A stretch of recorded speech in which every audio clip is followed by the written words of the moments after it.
Awesome. Well, thank you so much. I'm thrilled to be here. Thank you everybody for attending. I recognize some names, which is awesome. Thank you to some of my community that I recognize for being here and making me feel at home. I appreciate it, but also excited to meet some new folks, and always excited to be a part of the high level community. I love high level and everything that high level is doing. And I feel very, very lucky to have come across the team and the company, a couple of years ago now, I guess, because I really, really do believe in the vision of what they're doing for the industry. And I have jumped in with both feet, as Paulson mentioned, as an affiliate and a partner, but I use high level every day to run everything that I'm doing at my business. I'm, like I said, I'm in it with both feet. So excited to be here. I do have to say, just before I get started, I am fighting, I don't know if it's the Rona or, some other bug or something like that. So if you hear me sniffling and sneezing at various points in this, I apologize. I'll try and keep that all to a minimum, but just wanted to give a heads up there. So yeah, can I go ahead and jump into my slides real quick, Paulson? Yeah, man, absolutely. So Michael, I know a lot of your background was from the IT industry, and you've created a lot of business models there. Give us a backstory of, your journey in entrepreneurship. I think that'll be a great start as you share your slides.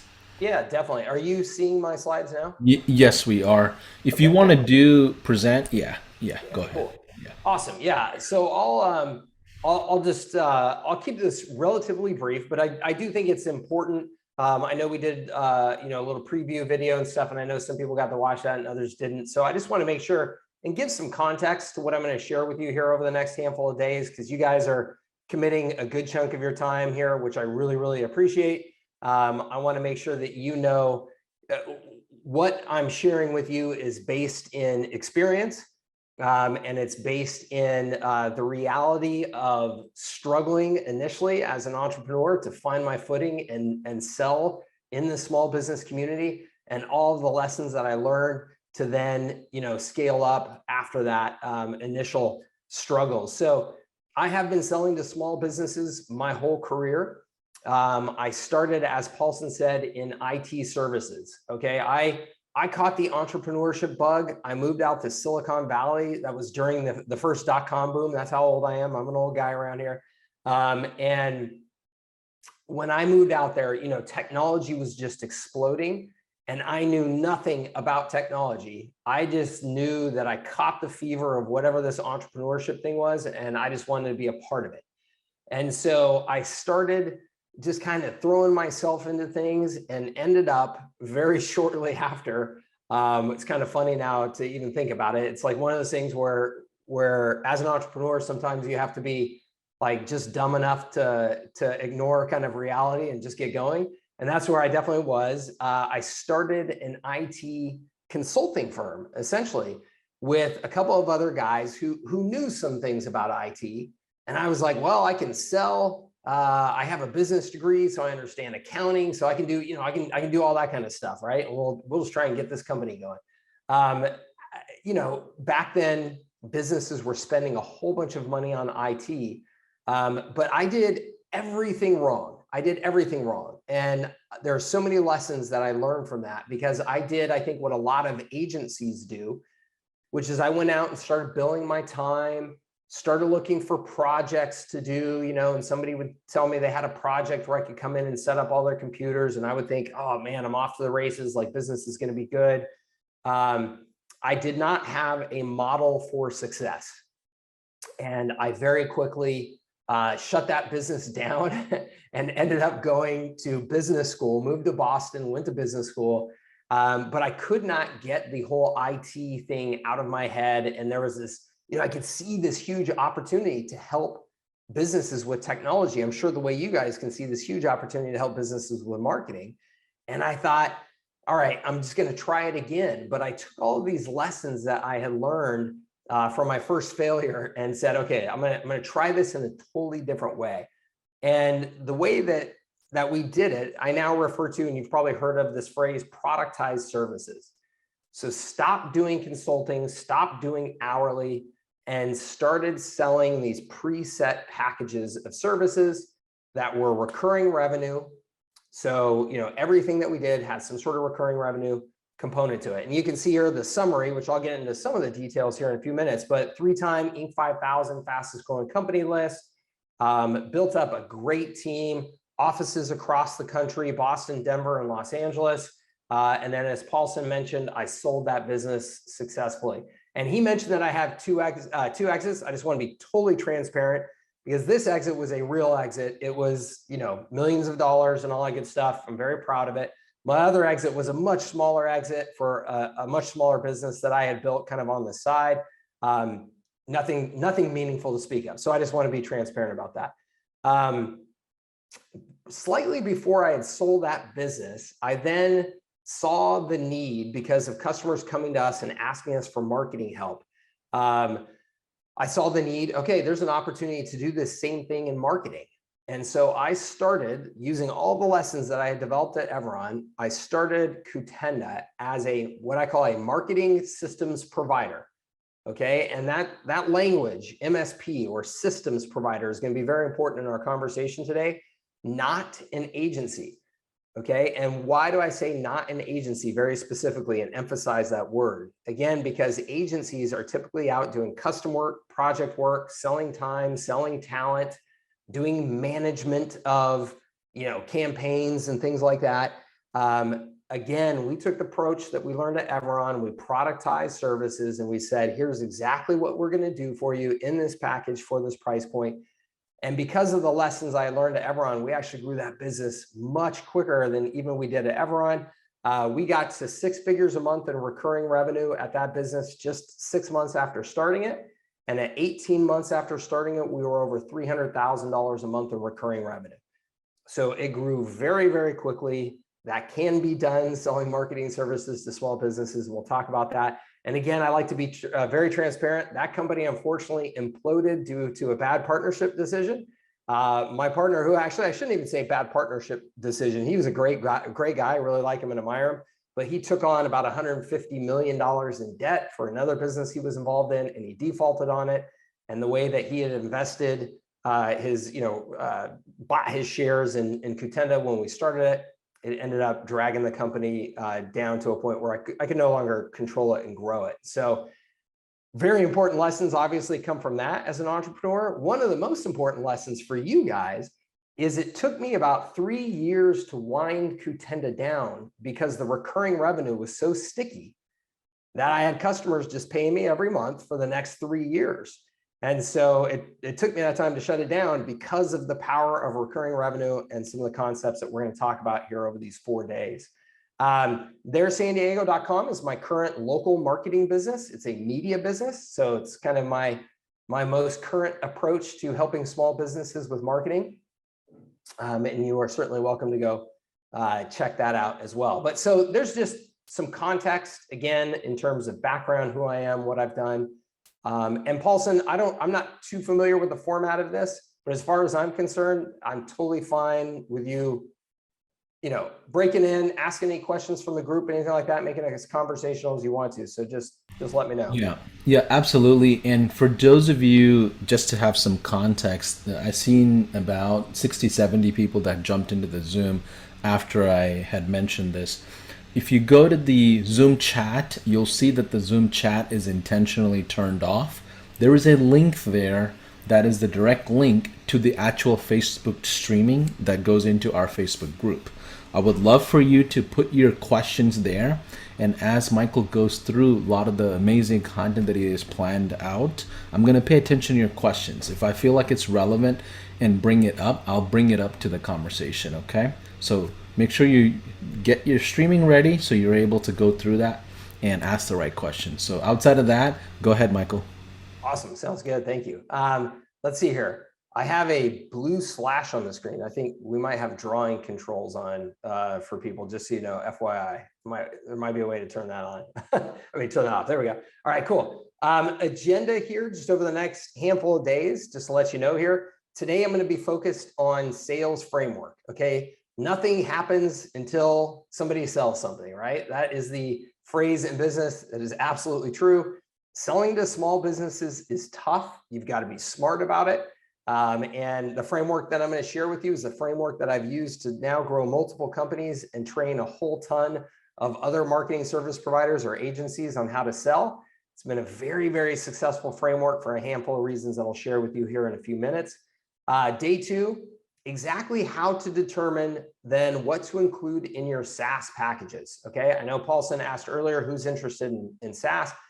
You got to be interested in SaaS because that is where so much magic of the scalability of this system in terms of service delivery comes from. And so I know what a lot of people in my community struggle with is, well, how do I know exactly what to include, in which packages and how to set those up, things like that. We will talk about that on day two. Day three, how to onboard your customers in a way that automatically creates long-term sticky revenue. Recurring revenue and long-term recurring revenue are the only ways that this business works. This business does not work off of short-term project revenue. It does not work if your clients churn after 3 months, 4 months, 5 months.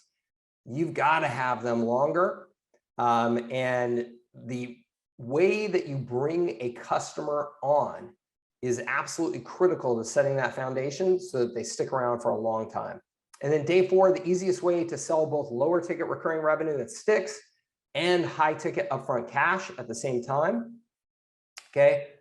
In the small business space, it's critical that you're priced appropriately to maintain customers for the long term. Small businesses don't have a ton of money to spend, so you've got to be priced appropriately.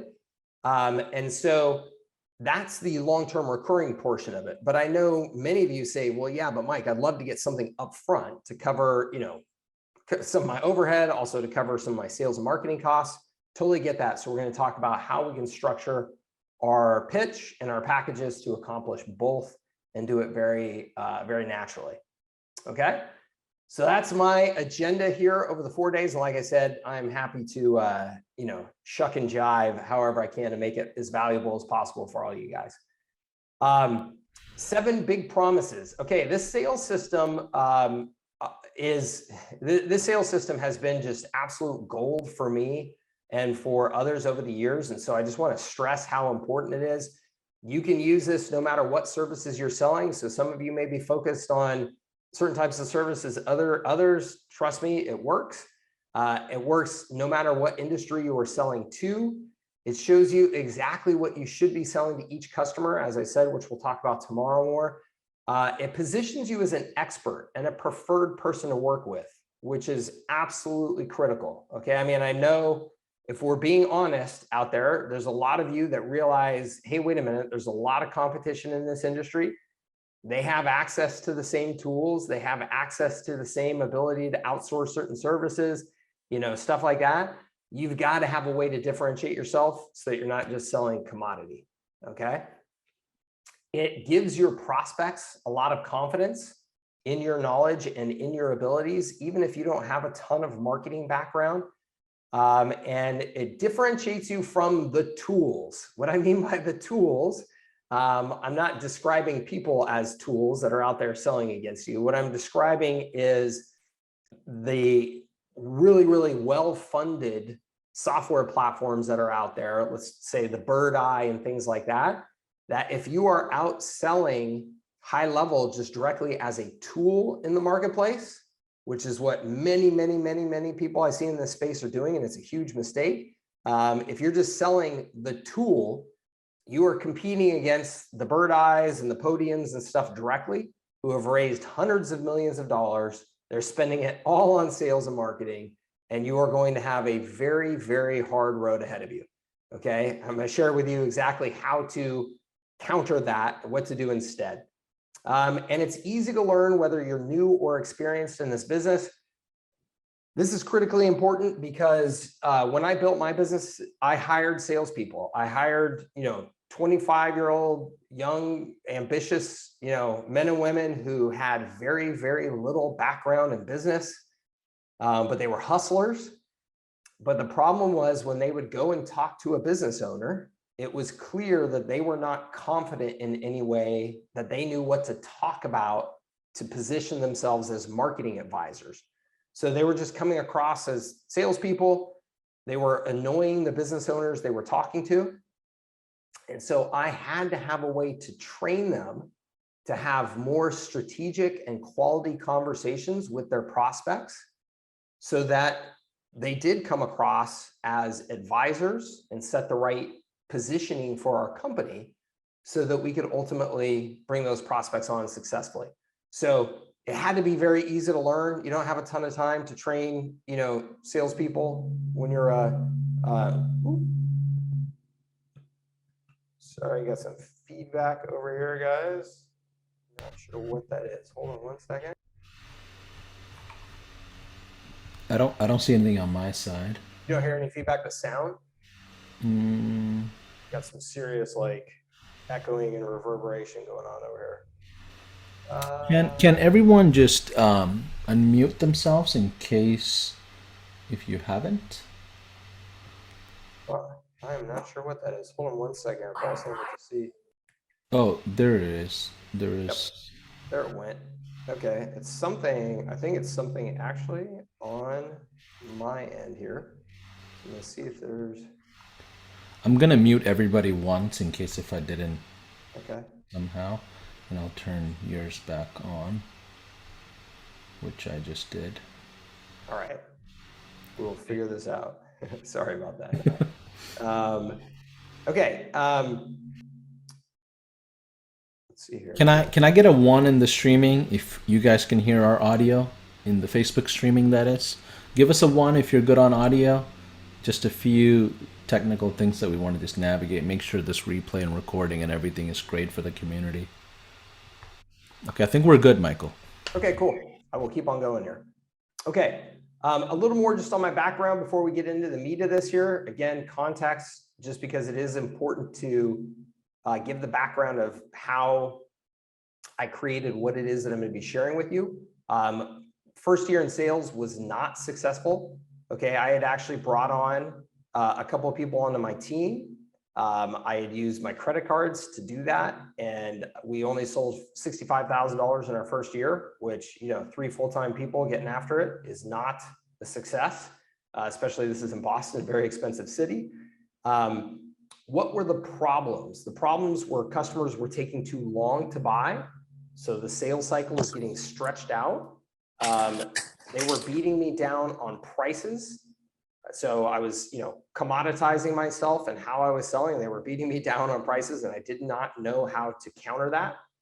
I was unfocused about who and what to sell. So who to sell to and what to sell. I was essentially just going out there and saying, hey, I can sell anything to anybody, right? And which is a big mistake that is very common in the agency industry, is you think, hey, small businesses just need help.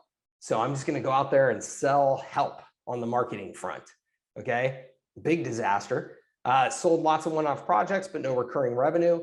And clients were jumping to other vendors for cheaper prices. We'd finish up some project and then we wouldn't hear from them again because they would go and work with somebody else for a while.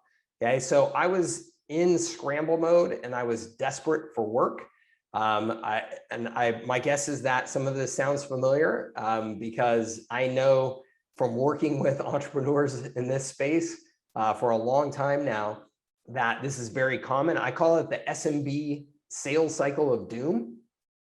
And here's why this is so important to understand when you're selling to small businesses, that small businesses have certain dynamics that everything about the way you sell, everything about the way you structure your services, everything about the way you operate your business has to work within the realities of those dynamics. Okay. And specifically what I'm referring to is that small businesses don't have much money. Small businesses are typically not strategic about growing their business, right? So if you're out there selling to that pizza shop owner or whatever, they're usually not spending a lot of time working on a strategic marketing plan in the background. They're just hustling and making pizzas, right? So they are not typically out there looking to develop a strategic marketing process and looking to invest in that. They don't have a budget line on their budget. Most of them don't have budgets, period, but they don't have a line item saying, hey, we want to spend $25,000 on marketing this year to be more strategic about our growth. So what happens, all of these factors, is you start selling, you find an opportunity. If you are out there selling, again, just kind of anything to anyone, and then somebody nibbles and they say, yeah, we need some marketing help. Yes, we could use some help with that. Maybe you could help us with our Facebook page or Facebook ads or social media or whatever it is. And you're just kind of yesing to anything that comes along. What typically happens then is there's a bunch of custom work involved there. You've got to figure out what to do, how to solve this problem for this customer. And so you go all in. I've got to make a really good impression on this customer. We've got to do things right? So what do? You stop putting your time and effort into doing sales prospecting like you should, because now you're really focused on that custom service delivery. The customer, for whatever reason, things get dragged out a little bit, right? You get concerned that you may lose the rest of the work, lose it, so you discount, right? You're still 100% focused on, let's say it's one project, or you've got a couple of clients, a few clients that you're doing this with right now. Okay, very, very common. I talk to agencies all the time. They're like, yeah, I've got three clients right now that I'm doing these projects for. Okay, how much time are you spending on selling? Pretty much none at that point. How much time are you spending on marketing your own agency? Pretty much none at that time, right? Here we are, marketing agencies, and we're not out there marketing our own agencies, right? So you get caught in this cycle of doom where now, number 7 there, the projects come to an end. You haven't really made any money, not enough to reinvest in growth in your business anyway. Maybe you've made enough to cover the bills, but now you're starting this awful cycle all over again because you didn't sell recurring revenue. You don't have any sort of automated way to get that recurring revenue. So you're still just based on doing client work that's selling your time and talent, that's customized. You go out and hit the road again and start selling again and trying to find your next deal. Okay, this is the cycle of doom that I would say the far majority of agencies in this space are stuck in. And that's one of the reasons why High Level was founded, to help you guys get out of this. Okay, Sean and the team could see very clearly, hey, wait a minute, agencies are not keeping their customers long enough. They're not doing work that's valuable enough. It's not high margin enough. And so they are stuck in this cycle of doom. So I was stuck in that. I was 100% reactive. Again, I was just responding to whatever came my way. I had no strategy or anything. And that brings then to the point, what changed? What changed? If I was able to build this business in this Inc. 5000 fastest growing company 3 years in a row, what changed? We learned to start selling strategically at our business. And I'm going to explain that here in just a minute. I'm going to give you the framework to do it. But the impact was insane. Okay. And I can tell you the day that we flipped this switch, I was soaking my sorrows in a pint of beer in a pub in Boston with my head of services. Because we were working our tails off doing these custom jobs for customers and making no money. And we got to the point I was broke. I had racked up credit card debt to fund this business to the point where I was dying. I had my first baby on the way. I mean, this was an incredibly stressful time for me. And I sat down with him and I said, look, man, I said, I'm just going to tell you right now, I can't continue doing this. This is not working. I am broke. And he wasn't a co-founder at that point. He was an employee. So he didn't know that I was broke. And I'm sitting there, about to cry in my beer. And I said, what can we do? Right? What can we do? And he, thank goodness, from the service side of things, Mike said, you're selling all these services to customers that don't really care about what we're doing for them. They don't really value what we're doing for them. And you're selling something new every day. So every day we're just trying to react and respond to it. And I was just like, oh my gosh, it makes so much sense. It's so obvious that we had to start being more strategic. And we were, thank goodness, we went from $65,000 to nearly $600,000 in the next 12 months. So crazy growth. And this is in Boston. Boston, there is an IT consulting company. You can throw a rock and you will hit one, because every college kid there just starts doing computer consulting, because they can either do that for $75 an hour or wait tables for 15, right? So there's a bazillion of these everywhere. And then this was our trajectory for the next handful of years. We ended up growing that at similar pace for the next 4 years before I sold it. And altogether, the sales approach that I'm going to share with you here has accounted for now over $40 million in recurring revenue services to small businesses. Okay. And this particular business, about 85% of our revenue was recurring revenue. Okay. About 15% of it was non-recurring. So almost everything that we did was recurring revenue. And again, so then what changed? As I said, we learned to start selling strategically. I look at it just to share, kind of a funny analogy. When you're fishing, you use certain bait to attract certain fish. If anybody's ever been fishing, you know this, right? If you want to catch salmon, you got to put out a certain bait. If you want to catch trout, you got to put out a certain bait, whatever. I'm not much of a fisherman, but I remember that from being a kid. In sales, it works really the same way. You get the kind of clients that your bait attracts. And so if you are out there pitching with certain types of messages, certain types of offers, you're commoditizing yourself, you're non-strategic in your messaging, those are the kinds of customers that you're going to get. Okay, those are the kinds of customers that you're going to get. And so you have got to change your approach. You can't have those commodity conversations about commodity services. If you're out there just pitching, we can offer you the set of high-level tools at cheaper than the next guy selling the set of high-level tools, which is cheaper than Bird Eye selling a very similar set of tools, whatever. You are just going to get viewed as a commodity, and you will never get ahead. So you've got to have strategic conversations, and you've got to have them with strategically minded businesses, or you will not get the right kind of clients, the ones that view you as a long-term strategic partner and are looking to invest in your services. If you've sold for any period of time to small businesses, you know the difference between the customer that comes on board that isn't really strategic, doesn't really want to listen to what you have to say, they fight you on everything, they don't really follow through on the stuff that they're supposed to do, okay? And then hopefully you've all experienced that experience where you sign on the right type of client, the type of client that realizes, hey, we've got to be investing in marketing. We've got to do this right. We've got to have our team committed to it. We've got to have our budget committed to it. And we need a partner that can really help us. Those customers view you as that long-term partner and are the right customers to build your business on. So we were now having more strategic conversations with our prospects and clients, which meant that they were now viewing us as a strategic part of their team. Okay. I hope that that makes sense to everybody. And I will here in just 1 second transition into the exact way that we went about that and the exact way that I recommend that you go about that. And I want to, before we do that, back this up with look at the way the best businesses in the industry, and I say the industry, the best businesses that have sold and scaled to small businesses have done it. And one that I love to look at is HubSpot. HubSpot is, absolutely blown up by selling to small business customers. Thankfully, their head of sales and marketing for the first $100 million of their business wrote a book.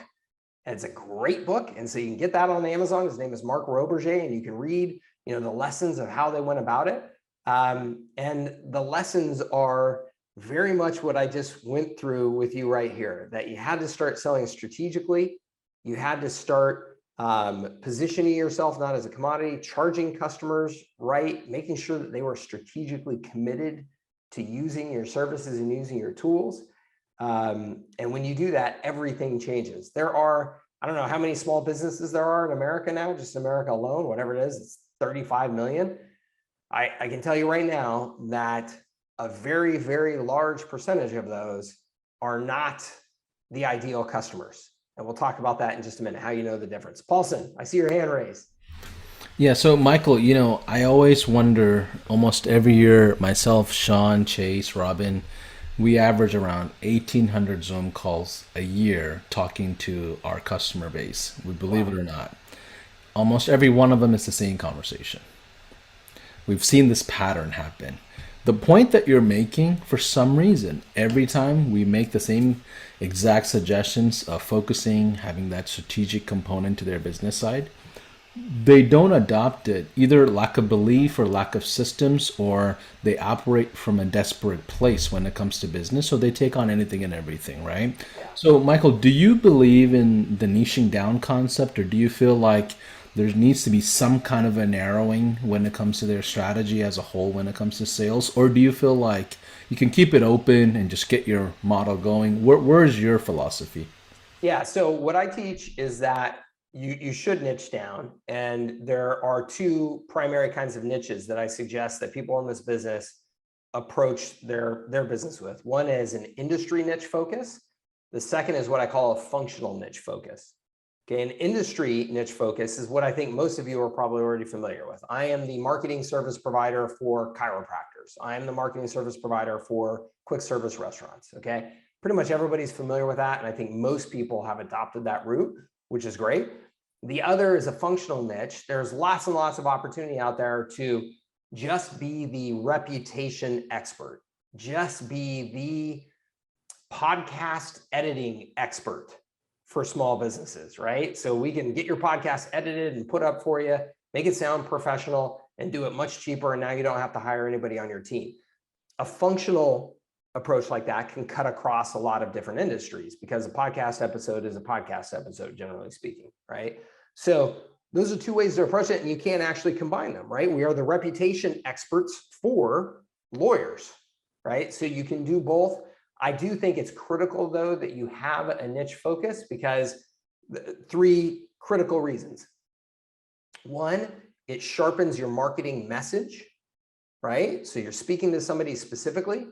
Two, it sharpens your service design, so that the services that you put out there are not just kind of general, like they really speak to the particular market that you're focused on. And then three is the consistency of service delivery, right? Because you have that very consistent service design, now you can design a really consistent service delivery approach to go with it. Like I said earlier, when you're selling and servicing small businesses, all of these things have to work together effectively, or you're never going to make it. So by getting that niche focus, we accomplish those things. So I can tell you one commonality we all have in our different angles of suggestions is that don't waste your time doing custom stuff. At the end of the day, whether you niche down into an industry, whether you niche down with a service as a provider, service provider, either one does not allow you to say, you know what, let me go grab this $15,000 custom job that's going to create a lot of pressure for my account management, even though that money is, nice up front. It's just not worth it for your SOPs, your long-term growth. And like Michael said, we talk about the fulfillment rat race. Most people get 5 clients and they spend the next 5 months fulfilling those 5 clients in order to still figure out, as they scale, those 5 clients are going to leave anyway, right? They had some kind of a churn attached to them. So Yeah.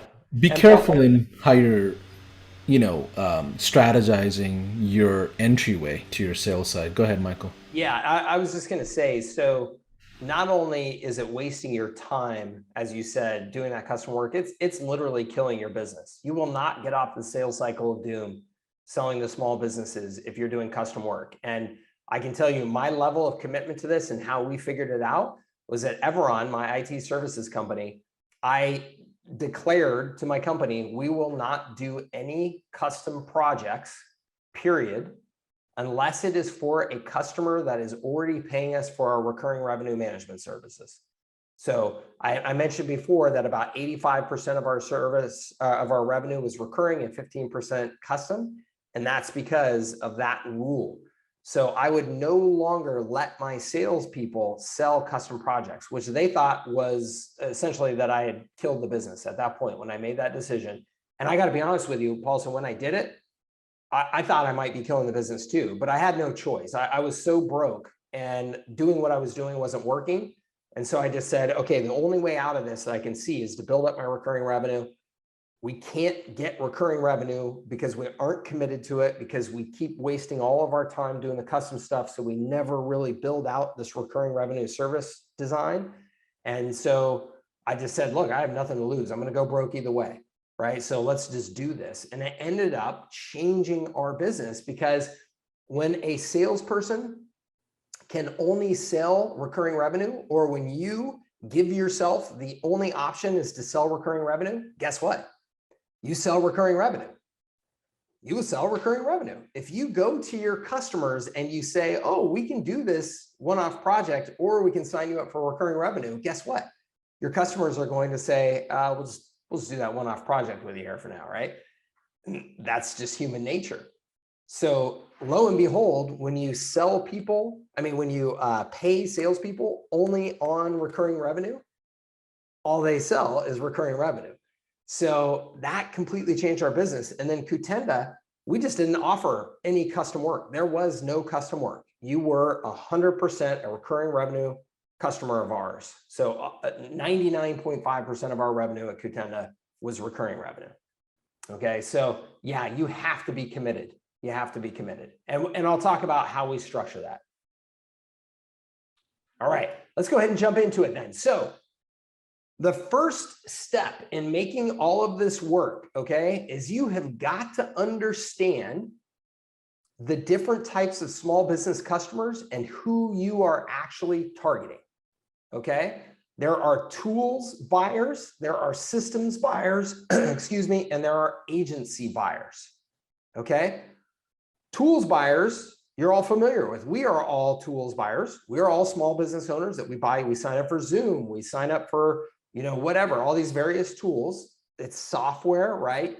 You're paying anywhere from, on the very low end, the $9 a month, the high end, the $90 or $297, $497 a month, that type of thing. But most of these software packages for small businesses are somewhere around that $37, $47, $67, $97 price point. Okay. It's an awesome model because it's software. So it's 90% margins or more, right? And these are the types of businesses that venture capital firms love and invest a lot of money in, okay? High level, as an example. But the competition out there, like Bird Eye and things like that, very similar, right? They've raised hundreds of millions of dollars, okay? What do they spend all that money on? They spend all of that money on development and then primarily sales and marketing. They go out and as aggressively as they can acquire market share. Okay, but here's the deal. To be a tools buyer, you have to have a certain mindset. The mindset is, give me the tools and I'll do that on my own. Give me the funnel builder and I'll build my funnels, right? Give me the email marketing tool and I will manage my email marketing campaigns, okay? That is a great big market. There's a lot of customers out there that have that mindset. But it's not the mass of the market, okay? I'll talk about why that is. But on the other side of the spectrum is the agency customers. Okay, agency customers are what most of us talk about, and unfortunately, most people go for in their business because they are thinking as an agency, and they get attracted to, they heard somebody say, oh yeah, these guys signed up with me for $5,000 a month or $3,500 a month or whatever. Right? And so they get all excited. You see the Facebook posts about it and you go running over and thinking, oh, I got to go, over the high ticket $5,000 a month, customers or whatever it is. The reality is that is a very small slice of the small business marketplace. It is not a big slice at all that wants to pay that money. Okay? They are out there. They are out there, but it's not a very big percentage of the market. And what they are looking for is something more customized typically, right? They're spending the money that would put them into some sort of range where they're thinking, hey, I could just hire somebody on our team to do this exactly the way we want to. We could just add a marketing person on our team. Let's spend $3,500 a month or $5,000 a month with this agency. Maybe they can just do it for us, but they're looking for something specific to their business. They want to customize, okay? The far majority of the market, and this is why my presentation is called what it is, okay? It's about systems. The far majority of this market is systems buyers, okay? And look at the mindset. Look at the mindset of this system buyer. I have no time for this stuff. I want to focus on my trade, on making pizzas, running my restaurants, whatever, managing my business. And I need a system in place to help me run my business. It's got to be affordable, and therefore it can't be custom, although they won't say that. These small businesses are always going to press you for what they want. And if they want you to do custom stuff, they're going to ask for it. You've got to be strong enough to say, no, we don't do custom stuff, but they'll still ask for it. But the reality is they don't have the money to spend on it. If you said, yeah, we can do custom stuff, but it's $5,000 a month, they'd choke on that and go, oh, no way, right? Systems buyers, though, also are not going to sit down. The far majority of pizza shops are never going to sit down with a funnel builder and design their own birthday funnel or a loyalty funnel or whatever it is. That's just not what they do. It's not how they think. It's not how they want to spend their time. So they do want the job done, but they want a system, somebody that can just deliver the goods, manage it for them, take care of it for them. And the price points of this are critical. Okay, the price points on this are critical. To make a system work, if you design it well, you can do it in that price range that small businesses will continue to pay for month after month after month for years to come. The 297s, the 397s, the 497s, the 697s, those types of price points. Okay, sometimes a little bit higher, but generally never less than what I have there, that $97. What you don't want to do is go back down to attracting the tool market. Okay, again, if you're hanging out the tool bait, you're going to get tool buyers. You're going to get people who don't want to invest in your help. They want to try and do it themselves. So we've got to create a system and sell a system to systems buyers. Okay, so that is absolutely critical that you understand that segment of the market and why that segment of the market is your sweet spot. Okay, go ahead. Yeah, Paulson? Yeah, so in the marketing world, we commonly use the acronym of do it yourself, done with you, done for you. Is it fair to assign those types of perspectives to these? I think it's definitely, I mean, that is probably at least 70% true or something like that. I think in the system side of things, it can still be a done for you. It's not always though. And I do think it's important to understand that it isn't always a done for you. It's a done with you, and make sure that the customer really understands their responsibility in that. Got it. So another question is, what's the big difference between tools versus systems? Is system a collection of tools, or how do you really differentiate that from a product development? Great question. Thank you so much for asking, because that's important that I make that clear. So a system, if you look at the definition of a system, it's essentially a bunch of components coming together and working together to accomplish a goal. Okay. So a system, in the way that I define it for this whole marketing world, is that you want to layer on top of the tools your marketing assets that will help your customers get the result that they're looking for.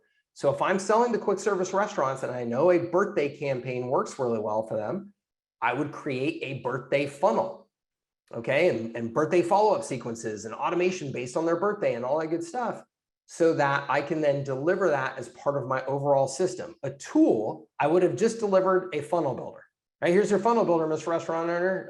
I read this article that said, having a birthday funnel is smart for restaurants. Good luck, right?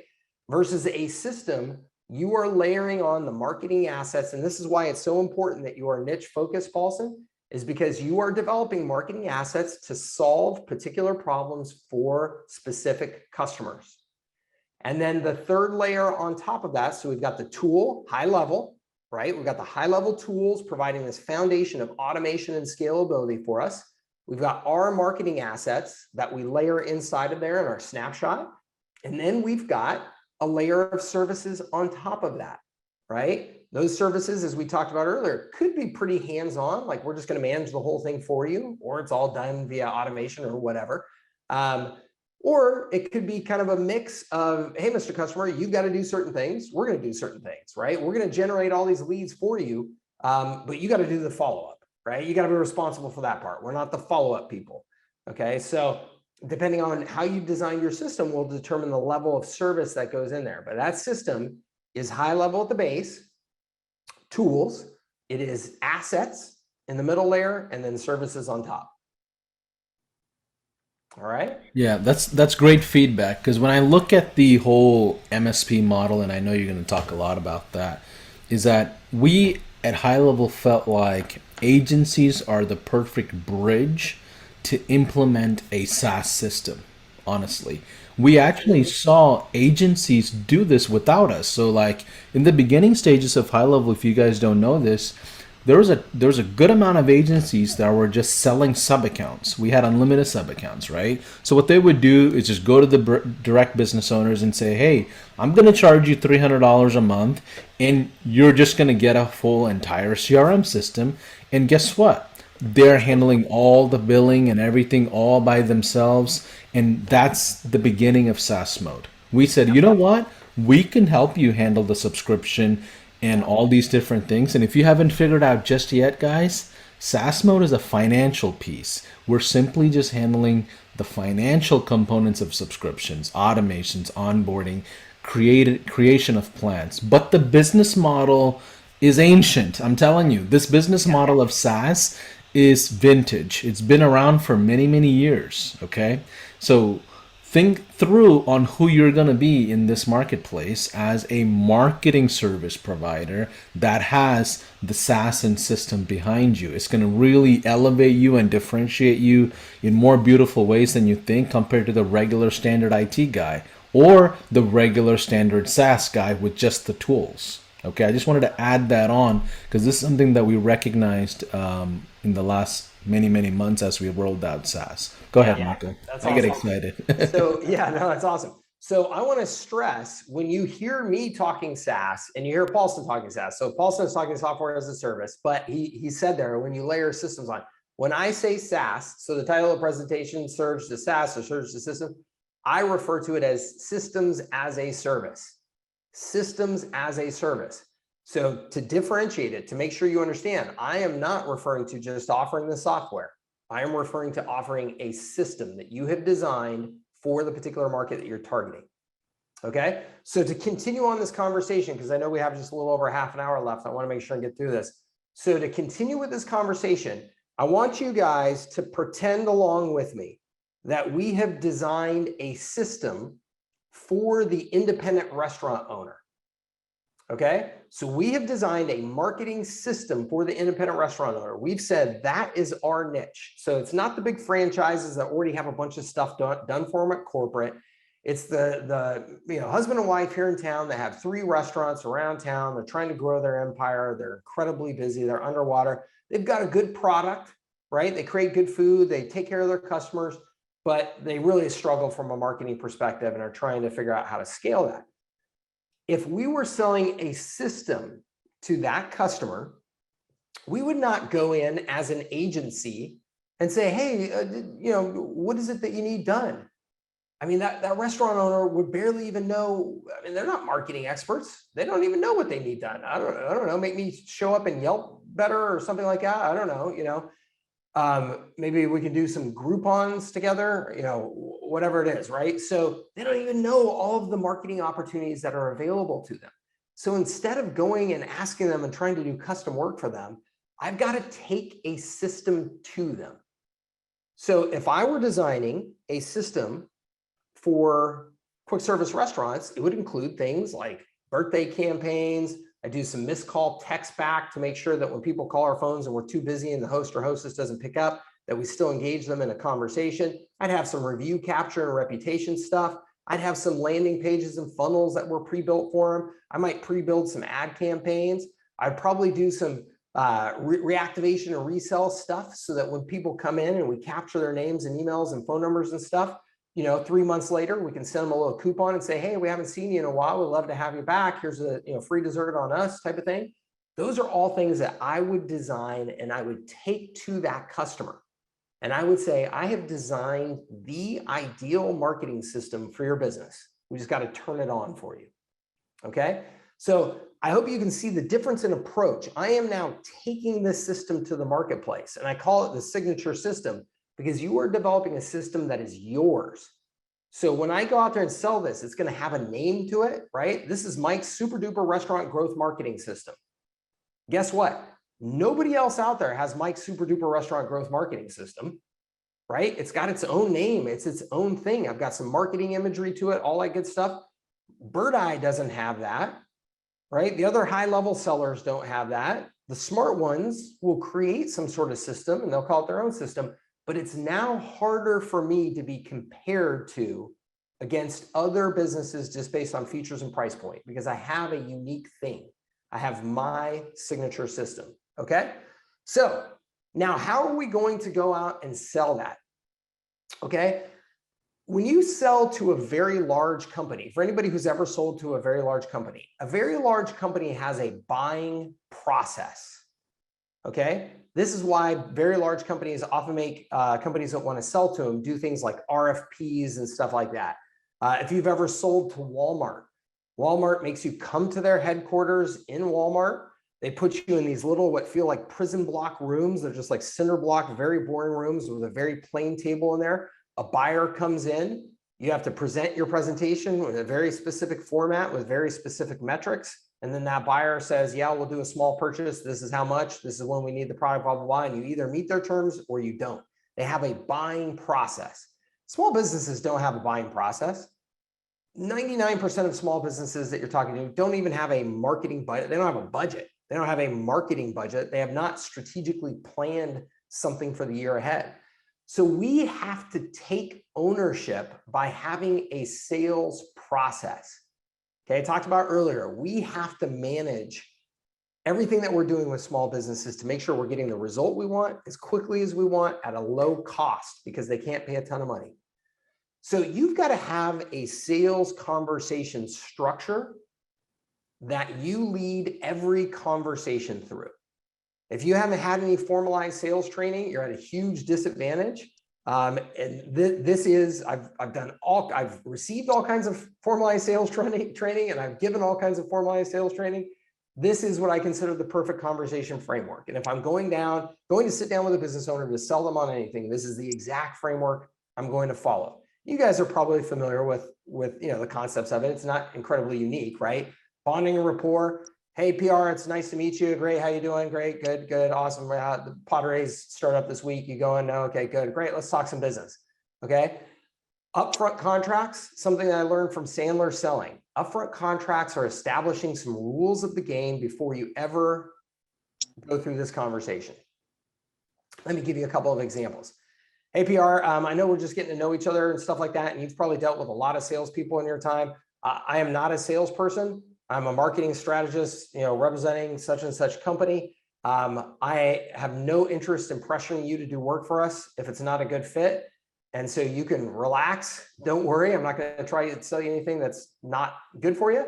And so what I ask of you is don't waste my time. If you know it's a no at any point in this conversation, you're like, nope, this is not a good fit for me. I don't want to work with you. Just let me know. And I promise there will be no high pressure pitch. I will say thank you. We'll part as friends, and maybe we'll find a way to do business some other day. Okay. That is an upfront contract. I'm setting the rules. I'm saying, hey, look, you can feel comfortable to feel comfortable. I'm not a typical salesperson. I'm not here just to extract money from your wallet. We need long-term relationships to make our business model work. If we sign you up for a month for our marketing system and then you leave after a month, we just lost all kinds of money in that process. We need you to be with us for years. So this only works if it's a relationship that works for both parties. So all I'm here to do is find out if that's the case. Okay, that's an upfront contract. Another upfront contract, I like to get price out of the way right up front. I don't hide anything about price. Why would I hide anything about price? I know what price I have to sell at to make my system profitable. So why would I wait until the end of the conversation? So before I get started on my sales pitch, hey, PR, I just want to let you know, just because I'm sure it's something that's your mind, to make sure that you get clear on today. And I just want to state it right out front that our typical customer engagements range between $497 and $697 a month. Is that something that's within your budget? Okay, I just get it right out front. So if it's not, I don't waste the time with a conversation. Again, I'm not doing custom anything, and I'm not going to discount my prices by 20% for anybody. So either they can afford my services or they can't. I am not going to haggle. All right. So I get that out right up front. So those are upfront contracts. They establish the rules of the conversation, one, And two, they totally differentiate you from 95% of salespeople. Okay, 95% of salespeople are just coming in and they do what's called the show up and throw up, right? I'm just going to come in there and just, oh, we can do this for you, and we got all these cool features and all these cool benefits, and we're better than these guys, and blah, blah, blah, blah, blah, blah, right? And then try and get your money. Okay, well, it's not the way that we're going to sell. Next thing we do is we find out their current state. Hey, tell me a little bit about your business, Larry. What's going on, right? We ask some questions to probe a little bit. And the more rapport I get with Larry and the more that conversation goes on, usually those questions can get a little more invasive, if you will. Tell me a little bit about your goals, Larry, and tell me a little bit about, is this struggling for you? How are things going, right? We can get them to open up. And then ideal future. Well, awesome. Well, look, you asked me to come and talk to you about your marketing. Obviously, there was a reason. You have something in your mind that you'd like to get resolved, and how you're envisioning your business would be better if you do. You want to tell me a little bit more about that? What do you have in mind? Trying to get them to paint that ideal future picture. The difference between where they are today and their ideal future is the pain. The bigger the gap, the bigger the pain, the more opportunity we have to sell. Okay? And then next is the impact. The impact is where I say, awesome, Larry, thank you so much for sharing that with me. I think I've got a good understanding of your challenges. Let me tell you about how we address these challenges with businesses similar to yours. And then this is where we go. You see that little pyramid in there? That's where we're going to use our signature system to sell. And I'll get into that in the next slide. And then finally, we're just asking for a decision. No high pressure closing. Just, well, awesome. Look, Paulson, had a real good conversation with you. I think based on everything that we talked about, it's a good fit for us to potentially work together and us to be able to help you. Do you feel the same way? Paulson says, yes. Great. When would you like to get started? And that's the close. Okay. Because we had a good strategic conversation where we weren't pitching. We were determining if there is a good fit for a long-term relationship. That was what we did in that conversation. Okay. Paulson, I saw your hand up. Do you have anything you want to throw in there?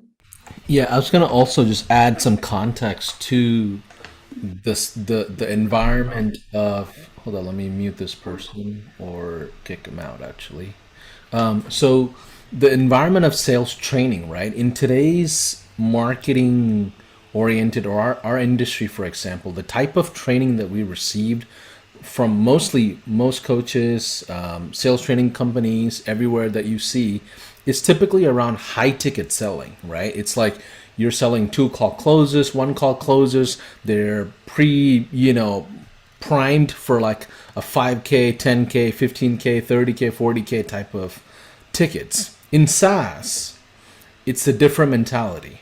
It's take it or leave it mentality. It's low ticket mentality. It's mid ticket mentality. You rarely will see high ticket SaaS, okay? Unless it's enterprise, some sort of a development type of deal, it's not that common, right? So you have to shift your mind when it comes to the sales context of how you attack these conversations. And I think, Michael, you have an interesting style because your background is from SaaSpreneurship to begin with, and you're not indoctrinated with all the high ticket marketing, rah. So, and I think it's interesting because I was trained on the high ticket stuff. I was not trained on the low ticket stuff. And it's interesting to see another perspective. I just want everybody to have the context of it's okay to listen to everybody else, but what you're doing is mid ticket sales here or low ticket sales, if anything. Yeah. And it's funny because I think the whole high ticket thing in this industry gets thrown around very loosely. It's kind of frustrating to me because people will say, oh, I sold them on a $5,000 coaching package. That's high ticket. Like $5,000 is high ticket? Like that to who? How is that high ticket to anybody? $5,000 means you better be able to deliver that coaching thing or whatever very efficiently, or you're never going to make any money because $5,000 is not a lot of money. So if I'm selling somebody at $697 a month, there's a lot of people that go, oh, well, that's low ticket or mid ticket or whatever it is. The reality is I want that customer with me for the next 4 years. So that is probably a $30,000, $35,000 deal, maybe more, depending on if we upsell them on services later, that type of thing. So the way I am actually billing them maybe $697 a month. But the value of the customer is much higher. And we'll talk about how we structure, how we pitch and bill them a little bit later on, so we can actually get more of that high ticket upfront cash to help you fuel the growth of your business, but also get the longer term, lower ticket recurring revenue that we're talking about, okay? But I think a critical thing before I leave this slide is that in your sales conversation, okay, remember, I told you we're having strategic sales conversations. In your sales conversation, you want it to feel strategic. You want it to feel like that buyer is about to buy something high ticket from you, because no business owner, other than the tools buyers, okay, but no business owner is going into the conversation and saying, hey, yeah, I want you to sell me low ticket stuff and make me feel low ticket. That's not what they're saying. They're saying, I want to get a freaking deal, but I want to feel, my business is unique. I want you to do the things, my business is important. I want you to treat me as important and special. That's human nature. So the sales conversation framework still needs to make them feel important. And that's why it's got to be a strategic conversation. So it feels like you're actually guiding them with a strategy rather than just selling them a thing. Just sign up here, it's $297 a month, right? So we still want to make them feel that way. How they feel during this conversation is just as important as anything else, okay? We're dealing with human beings, okay? So to impact, okay, impact, you see that little pyramid in that slide, okay? That is the R4 framework, which is this right here. This is the absolute gold of this framework. And I'm going to walk you through why this is, because I can turn anybody into a strategic sales conversation having agency owner here in the next half hour with this framework. I promise you, okay? You don't have to be a marketing guru. You don't have to have a ton of experience. I don't care what industry you're selling to. That's the beauty of this framework, is it's simple. It's using language that you understand. It's using language that your prospects understand, instead of a bunch of our technical industry jargon that we tend to throw out there trying to impress people and be smart, and they don't understand it, and we're just confusing them, and a confused mind doesn't buy, right? So this is a conversation framework that we can have with anybody, anytime. I guarantee you, after hearing me do it, okay, 30 minutes from now, you'll be able to look at this slide and do it yourself. Okay, that's why it works so well for me to train my salespeople to do it. So here's how it goes. So if you remember our conversation framework right here, okay, so I said upfront contracts, here's what we're going to do. Tell me about your current state. Tell me about your ideal future. Man, yeah, I can see, Paulson, that's really got to be causing you some stress. Your business isn't growing the way you want to. You're not making the money that you want to. You don't have predictability. That's a real bummer. Let me tell you about our experience with similar businesses and how we've helped them get past that. Okay, Paulson? Paulson says yes. I say, awesome. Well, look, in our experience, there are 4 key marketing systems at every business that when you optimize those marketing systems, your business is going to grow. In fact, if you optimize just any one of these systems, your business is going to grow. If you optimize all 4 of them, those are the businesses that you see that are getting explosive growth, and you're wondering how they do it, okay? So these 4 marketing systems, we call them the 4 R's. The first one, and what I like to be doing, guys, I like to be doing this on a whiteboard or a cocktail napkin or something like that, where I can literally draw this while I'm talking through it. Why? It's engaging. When you incorporate that visual element and you have something to see and point to, it's engaging. And 2, when you can do this out of your head, which, like I said, anybody will be able to do this out of their head here just 30 minutes from now. When you can do this just out of your head like this, what do you look like? You look like somebody who knows their shit. You look like an expert. You look like some, oh, this guy just rattled this off. I've never had anybody explain marketing to me so easily. And this guy just did it on a cocktail napkin over the course of 5 minutes, right? So you look like an expert.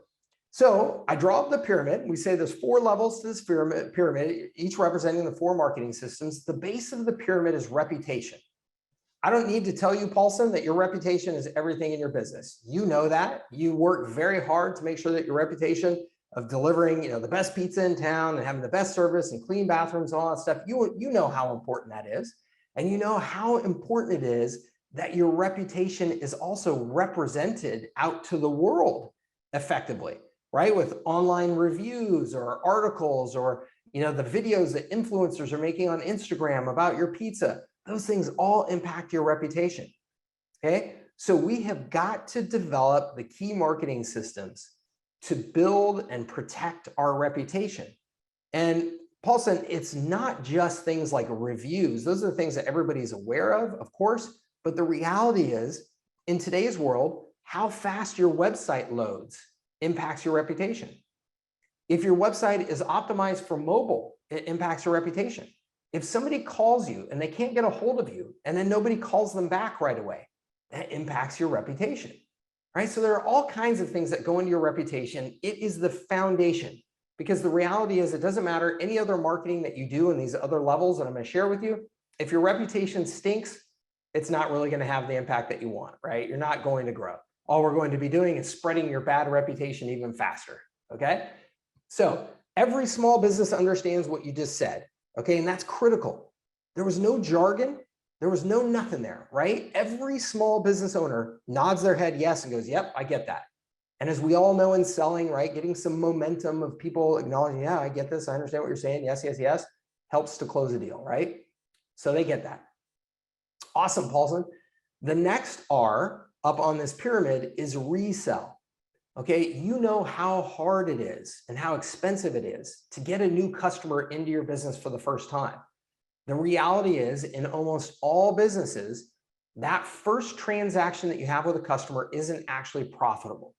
Okay, it's your opportunity to introduce your products and services for the first time to hopefully create a customer for life, because you know it's your long-term loyal customers that come back to you month after month, week after week, that are the ones that are actually driving all the profitability of your business. And that's true for every business. So we can't leave that to chance. We need to design and manage marketing systems to proactively resell those customer relationships, to give them incentive to keep coming back. Sometimes it's simple as reminding them, so you're just not forgotten. Other times it's making special offers strategically to get them back in the door and grow your revenues. Okay, so that's resell. You understand, you know, that? Paulson says, yes, of course, he understands. Every small business owner, again, understands that. Okay, awesome. Well, look, Paulson, we've just established an awesome foundation for your business. When you have reputation marketing systems in place and you have resell marketing systems in place, you now have a foundation for growth. You now have what you need in place that you can start putting some gas on the fire. Let's start getting in more customers, because we know we have the appropriate systems in place to take care of them correctly and to make sure that we are maximizing each and every relationship that comes into our business. So next, the third R is reach. It's time to reach more potential customers. Get the good word out there. Spread the word about your reputation. Spread the word about your services, right? And invite more people in to your business for the first time so that we can put those reputation and resale systems to work. Okay, so this is where we do things like advertise and get, you know, new customers coming in the door. Does that make sense to you, Mr. Customer? Yep, that makes sense. The final one, and forgive me, Paulson, if I'm using a little bit of a industry lingo term here, but we call it retargeting. Okay, the reality is when we invest in doing those reach campaigns and advertising to reach more prospects, all the statistics show that the far majority of people that we reach, even if they're interested, they're not going to come into your business just based off of that initial message, that initial ad that they saw. Okay, but those businesses that do, or excuse me, those customers that do interact in some way have shown interest. And we can do what's called retargeting. We can make sure that we are now showing more ads to those people because they've raised their hand and said that they're interested. Our advertising is now going to be much more efficient and much more effective to advertise to those people to get the number of impressions that we need to finally get them to take action. All the statistics show that it's typically somewhere around 7 times of a prospect hearing your message before they take action. That, of course, differs by industry and offer, but that is the statistical average. And so we are going to set up retargeting systems to make sure that we are putting messages about your business in front of those prospects over and over and over again to get them to take action. Okay, does that make sense to you, Paulson? Paulson says yes.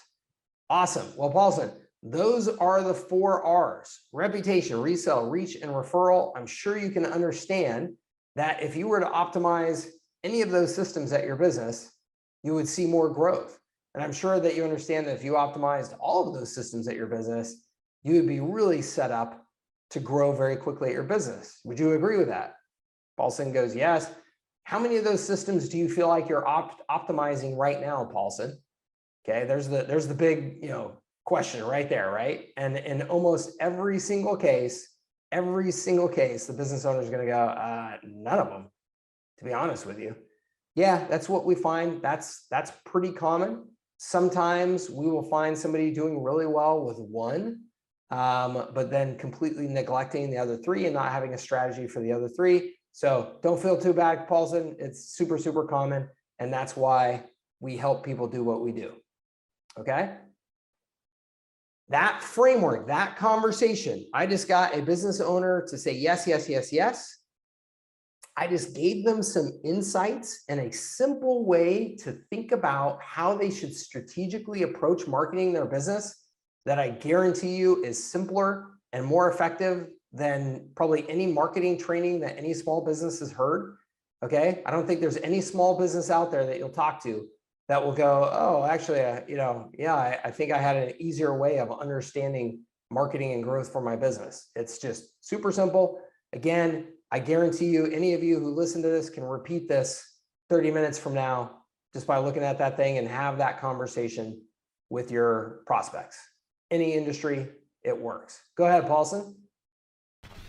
So it's important that you guys all understand that the idea of a framework, it's universal, right? So whether you're having a phone conversation, whether you're at a dinner table, whether you're speaking at an event, whether you are doing a traditional demo on a Zoom, the framework will help you carry these conversations forward where you're positioning yourself as the subject matter expert, right? And that's really the big key that you have to understand. All of you that are memorizing scripts, that's all fine and dandy, but you're only as good as your scripts and you have to be agile, right? And if your offer changes once in a while, or if you make a small pivot, or help this prospect really understand what it is, you're going to lose it, right? So understand that the framework that we have here that Michael's presenting will apply to any medium. If you're setting up a demoless funnel, this framework still applies in the messaging that you have. Okay, so don't get stuck on the idea of like, well, Michael, when do I use this? I don't do demos, man, or I do cold calling, or I'm running ads on Craigslist for all I know. It doesn't matter. The framework will apply as long as the language is right and you're speaking to the love language of the prospect.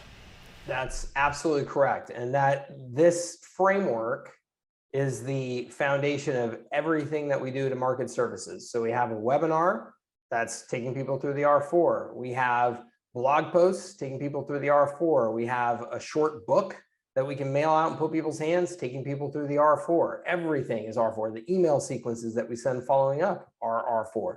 It's all R4, which again, just simplifies everything and just makes this all just really easy to execute.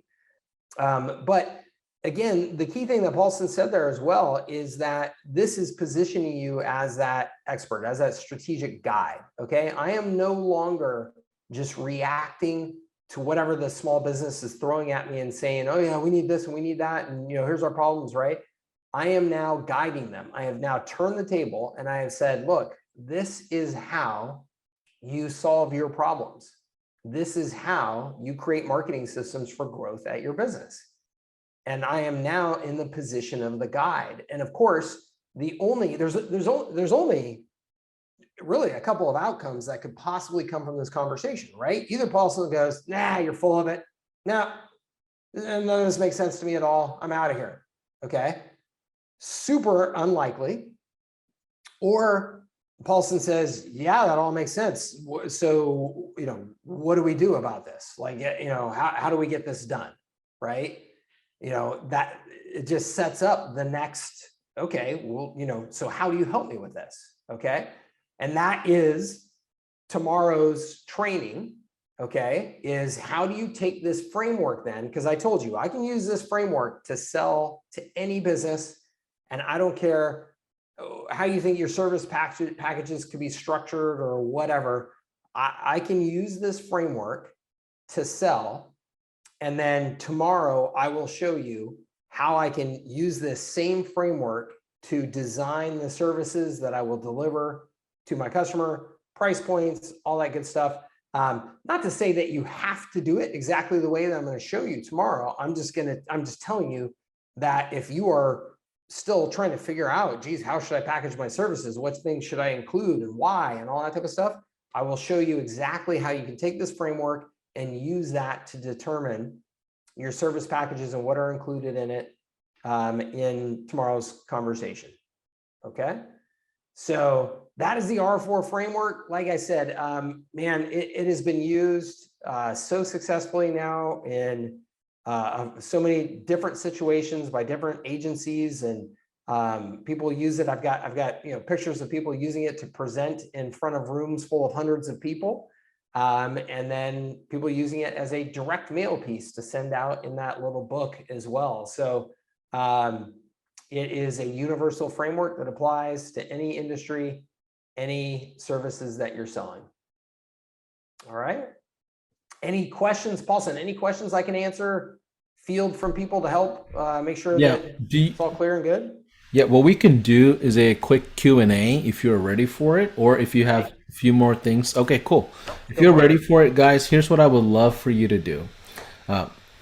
We've got 4 days of this, so I want you guys to engage and take advantage of Michael's availability. He's a pretty busy guy, so you're not going to be able to get these chances to be interacting with him and myself and everybody else that's contributing to the conversation. So I'm going to go to the Facebook streaming. You have a link in the Zoom chat. If you're not using that, click on the streaming, and I'm going to go through questions there in the group, okay?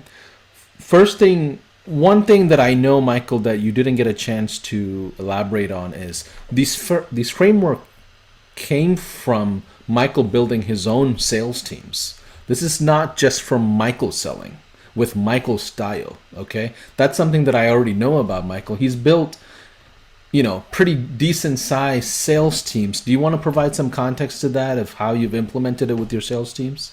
Oh gosh, yeah. So I've hired, fired, and managed hundreds of salespeople over the course of my career. So I started literally at Everon as an example. I couldn't afford to pay salespeople, so I brought them on as 100% commission salespeople, and I had just shy of 100% commission salespeople working for me at one point.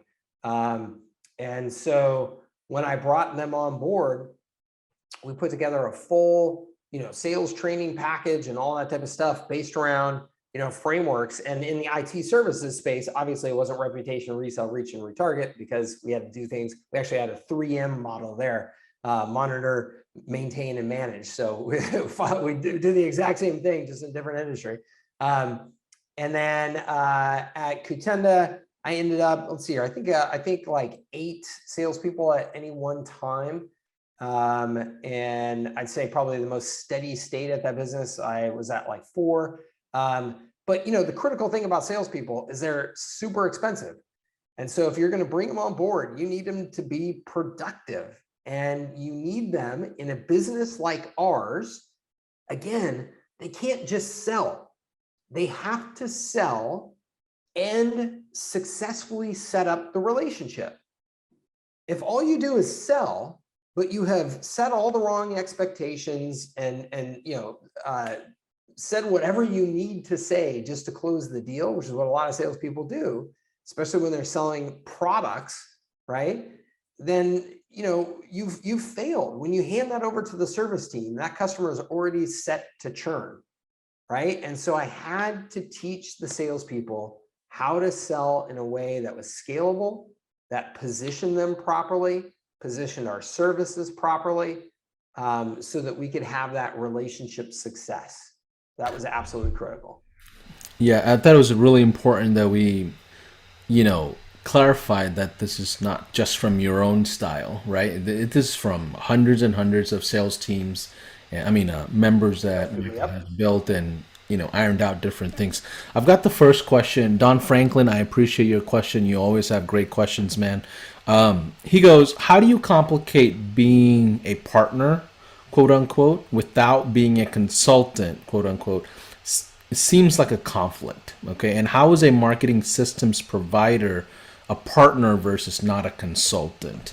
How do you differentiate that? Great question. That's a super important question, Don. And so the answer lies in ultimately what you will sell and deliver. Okay. In my conversations and, in my sales approach, in my account management structure and things like that, I want to, again, make that customer feel like they're getting that individualized attention as much as possible, And I say that because the reality is you can't afford to do a bunch of one-on-one consulting for the customers. So you got to try and find ways to deliver that feeling without exactly doing that. The great thing is we have things like webinars and stuff, so we can do one-to-many training and all that good stuff. But you want to make them feel that way. But ultimately, Don, the service delivery is of the system, which we will talk about tomorrow in more detail. It is a specific package of tools, assets, and services with very defined boundaries to them. And outside of those boundaries, you do not offer. And this is the hardest thing in the world for most agencies to grasp. Again, it goes back to that custom thing and this whole service mentality. When you present that package and somebody across the table from you goes, yeah, that sounds good, but could you also do X, Y, and Z for us? And you feel like you have to go, yeah, right? And so you yeah yourself into doing these custom things versus being able to respond to them with confidence and clarity and say, no, that's not what we do. We do this, and we do this because we have found that this is the most effective thing for our customers, and that's all we do, and we do it really well. I've got the next question here from uh, Ellie Aponte, and she's got two comments here, so I'm going to kind of combine them. So she goes, so basically, you would say not to have a service menu, or just a recurring clients, and then give them the service menu if it applies later on. So only sell that recurring revenue up front, and then upgrade them later. Is that what you're saying? Awesome. Essentially. Yeah. So very good question. So what I have always done is I've always had like three packages. So, package A, B, C with various, features and benefits in those packages. Again, they're very predefined with predefined price points. So the first one's $297, second one's $497, third one's $697. Okay. And so, depending on what you put in those packages, the customer who wants more of all the goodies obviously is going to go for the $697 package. Okay. Again, those have very specific boundaries around them. There are certain things outside of those boundaries then that you just will not do. You just should not offer. Do not get your hands involved in stuff, right? I mean, there's no end to the number of things that a customer could potentially ask you to help them with. So you've got to define boundaries someplace.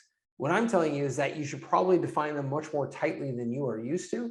But let's say that there are, let's say we offer websites as a service as part of our package. Okay. So Paulson, we're going to put together this beautiful quick service restaurant website for you. Right now, the one that you got is pretty old. It's not mobile optimized. It's not SEO friendly.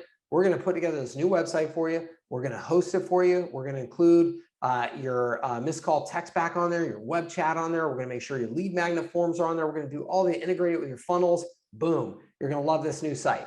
Okay. So Paulson gets his new site, and inside of that service package, we say, if you would like basic updates to the menu items or team profiles on your site or whatever, we'll do those at no additional cost. They're included in your package, right? What a great service to include.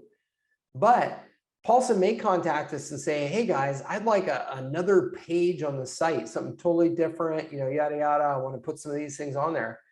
And in that case, if you want to offer that, then you may offer that as a menu upsell service, right? You can say, hey, yeah, we can do that for you, but it's a one-time charge of $250 to add that page on there and make it look the way you want and all that good stuff. Or again, in some cases, you may just say, look, the volume of requests that we get from people for that type of work, or the overhead that would be involved in doing that well, that type of thing, it's just not worth it for us to even offer it, period. So we just don't offer it. You've got to decide that as a business. I'm just saying that what I have found is that most of you need to put your boundaries tighter and tighter. Like you're way too loosey-goosey about what you will nod your head yes to. Yeah, and also you don't, when you have this whole systems offer, you're not as dependent on the service to make ends meet as a business in the beginning stages, or even your projections. Like you're not as dependent. It's almost like an icing on the cake where your core assembly line is not as service driven anymore, right? Totally. I've got same question from two different people in my mind, and I want to just kind of address both of them. Steve Webb, I'm assuming his last name is not actually Webb, but it's Webb for website. But either way, Steve as well as Lisa Saladino, Gareth asked kind of a similar question, which is Mike. Yeah, Steve goes, Mike, how do you charge? How much do you charge? Who sets it all up? Who supports it when they have questions? And I know we're going to talk about this in the next couple of days. Yeah. And also, Lisa is asking something similar, which is who supports the client on the GHL journey? If that is a CRM signature system that you're providing, do you feel like it's heavy labor on the support side? Okay, great question. So the way that I will teach you to do all this is that it should be you that is supporting them, okay? Or at a bare minimum, you should maintain complete ownership of the responsibility for supporting them effectively. Okay, I know that there are some outsourced service providers out there that specialize in providing support for go high level customers. So you may want to partner with one of those, but it's ultimately your responsibility to make sure that the service is delivered at the level that you need it to be delivered. They're your customers, okay? Second thing I want to make sure is real clear. You are not selling high level to anybody. Okay, high level is not the product that you are selling. First of all, because high level is for agencies, right? So you should be putting your branding on your system, yada yada, and selling it, right? But second, the tools that you are selling should not just be this log in and see this just giant menu of things that you can just go and start playing with. That is not the objective. Okay, if I sell, let's go back to our restaurant example. Okay, and let's say that my restaurant system includes website, missed call text back, the conversation system, and it includes reputation and review stuff, and it also includes birthday funnels and stuff like that. Okay, if I offered that to my customers, then I would want them, of course, to be in the conversations system like all day, every day. Like, hey, look, you're having customer interactions coming in. We're going to do missed call text back to get people into these interactions. You're going to have people texting your number. This is a great way to have immediate conversations with people without having to pick up phones, that type of thing. So I'm going to show them how to use that conversations portion of things. But let's use the funnels then as an example. I'm developing these birthday funnels for them and stuff like that. I don't want my customers in there touching that stuff at all. That's my service. That's my system that I'm providing. So if there's anything that's going to be updated with birthday funnels and stuff like that, there's no way I'm going to ask my restaurant client to be in there doing that stuff. That's part of my service. I am designing and delivering those funnels for them. So that will just be our team doing that. So based on who you're selling to, what it is that you're selling, you should ultimately determine what is the right degree of them having access to things or not to make sure that you're providing an effective service delivery and that you're fulfilling the value proposition that you sold them, right? If you sold a restaurant, we're going to put together the marketing system and deliver and manage the marketing system for you. Okay. No restaurant wants to be in there messing around with their birthday funnels. That's not what restaurants want to do. So you want to take that for them to fulfill the value proposition that you sold them on. Okay, so depending on who you're selling, what you're selling to, you're going to determine that. We'll talk about that more tomorrow and how we structure these packages. But I think people are oftentimes just looking for this. There's I got to tell you, I'm sorry for all of you. I've been around this industry for a long time. I've been around internet marketing for a long time. I've sold information products for 15 years now. I know that there are a lot of people out there selling you, just turn on this magic sales funnel and small businesses are going to jump in there and then just turn on your automated your outsourced support to these guys. And they're going to do all the support for you. And you're magically just going to be printing money. I wish it were that easy. And I'm sure you all are mature enough to realize that that's not the case. So you've got to design your service and design that overall service experience, what I call the value delivery system, to make sure that you answer the questions like who should provide support for that? Should the customer have access to that? Those things need to be in alignment with that value proposition and that service delivery that you want to deliver for that customer. Yes. Those of you that are asking whether you'll get copies of the slides, yes, as soon as we're done with day 4, which will be Thursday, we'll upload this whole thing as a new course completely for free in the university. So that way you have access to all the virtual workshops, just like the previous ones we've done. A few more questions here, Michael. I think we can close it off in about 10 minutes, if that's okay with you. Great.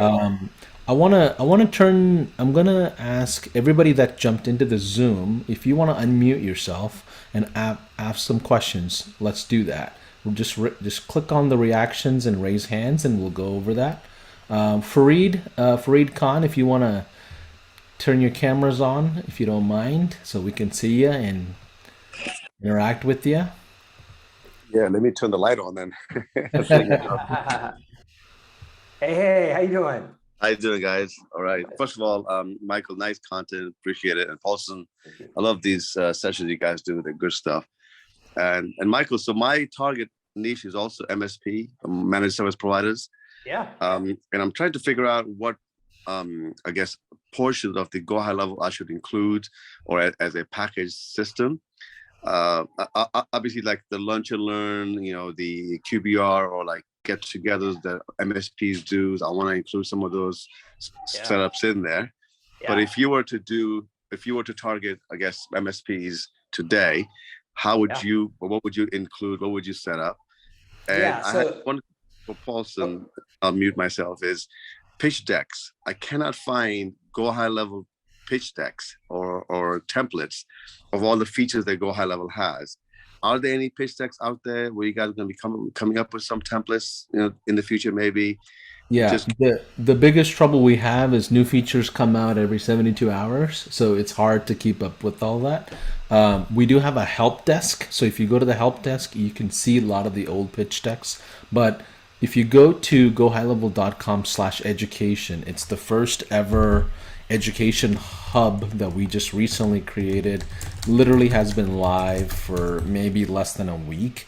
In there, we'll have complete collaterals, pitch decks, all those things that we're going to build out. Okay, so in the next several weeks or months, you'll see content in there that you can download, completely unbranded, that you can leverage for yourself.